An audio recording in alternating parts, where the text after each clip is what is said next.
Hello, everyone. Welcome back to Learn English with Podcasts. I'm Facha, and today we're going to explore a fascinating topic, the history of culture and identity. Culture and identity shape who we are. Our traditions, values, language, and history influence how we see ourselves and how we interact with the world.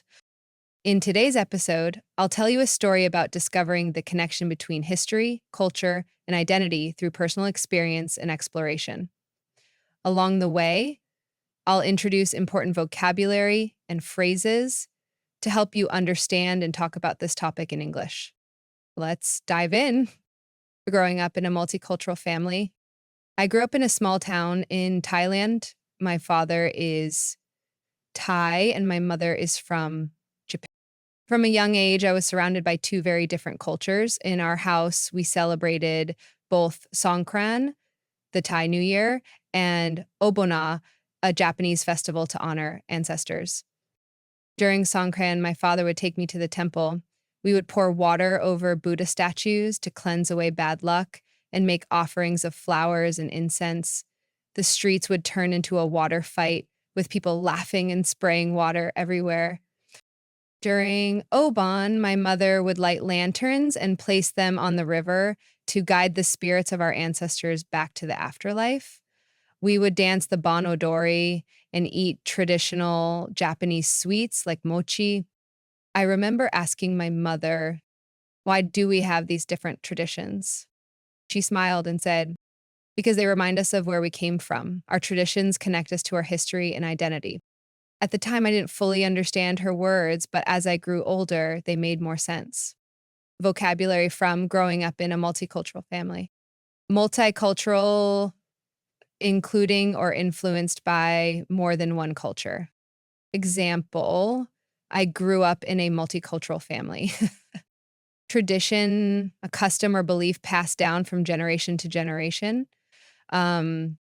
Example, Songkran is an important Thai tradition. Cleanse, to remove dirt, bad luck, or negativity. Example, we cleanse the Buddha statue with water. Lantern, a light source enclosed in a decorative paper or glass covering. Example, we released lanterns into the river during Oban. Ancestor, a person from whom one is descended, such as a grandparent or great-grandparent. Example, we honor our ancestors during the festival. Learning about my cultural roots. When I turned 18, I became curious about my cultural background. I decided to visit my grandparents in Japan. My grandmother lived in a small village near Kyoto, surrounded by cherry blossom trees. On my first day there, she took me to an ancient temple. The wooden floors creaked under my feet and the smell of incense filled the air. She explained, this temple has stood here for over 500 years. Your ancestors used to come here to pray for health and happiness.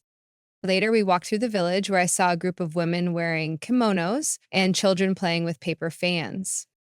I asked my grandmother, why do people still follow these old traditions? She smiled and said, because our history shapes our identity. It teaches us who we are. That night, I realized that culture isn't just about festivals or clothing. It's about a shared history that connects people to one another. Vocabulary from learning about my cultural roots. Cultural background, a person's ethnic or historical heritage. Example, my cultural background includes both Thai and Japanese traditions. Cherry blossom, a tree that produces beautiful pink flowers in spring. Example, cherry blossoms are a symbol of Japan. Temple, a building for religious worship. Example, we visited an ancient temple in Kyoto. Kimono, a traditional Japanese garment. Example, the women wore colorful kimonos during the festival. Heritage, the traditions, achievements, and beliefs that are part of a culture's history. Example, Japanese tea ceremonies are part of the country's cultural heritage. Exploring Thai art and history. After my visit to Japan, I felt inspired to learn more about my Thai roots. I visited Ayutthaya, the ancient capital of Thailand. The ruins of old temples and palaces were scattered across the landscape. A tour guide explained, Ayutthaya was one of the richest cities in Asia before it was destroyed in the 18th century. I walked through the ruins, touching the old stone walls and imagining the city in its glory days. I also visited a local art museum where I learned about Thai silk weaving and Buddhist sculpture. A weaver told me, weaving silk is a skill that's been passed down through generations. It's part of our identity. I realized that art and craftsmanship are ways that people express their history and preserve their cultural identity. Vocabulary from exploring Thai art and history. Ruins, the remains of an old building or city. Example, the ruins of Ayutthaya are a UNESCO World Heritage Site. Weaving, making fabric by interlacing threads. Example, Thai silk weaving is famous for its quality. Craftsmanship, skill in making things by hand. Example, the sculptures showed incredible craftsmanship. Sculpture, a work of art made by carving stone, wood, or other materials. Example, the temple was decorated with stone sculptures. Preserve, to protect or maintain something. Example, preserving cultural traditions is important for future generations. Finding my identity. After learning about my Thai and Japanese heritage, I begin to feel more connected to my identity. I've realized that my identity wasn't limited to one culture. It was shaped by the mix of Thai and Japanese traditions I grew up with.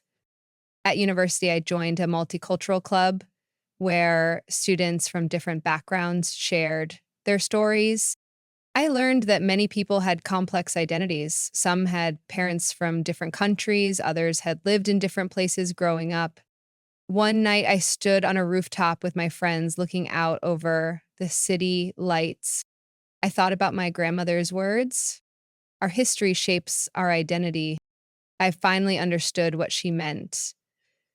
My culture and history are part of who I am, and they will always guide me through life. Vocabulary from finding my identity. Heritage, the traditions and culture inherited from previous generations. Multicultural, influenced by many different cultures. Identity, a person's sense of who they are, connected, feeling close or linked to something. Complex, not simple, having many different parts. That's the end of today's story. I hope you learned useful vocabulary and gained a deeper understanding of how culture and history shape identity. Take some time to think about your own cultural background. What traditions, stories, or experiences have shaped your identity? Don't forget to subscribe to Learn English with Podcasts. Keep learning, stay curious, and I'll see you next time.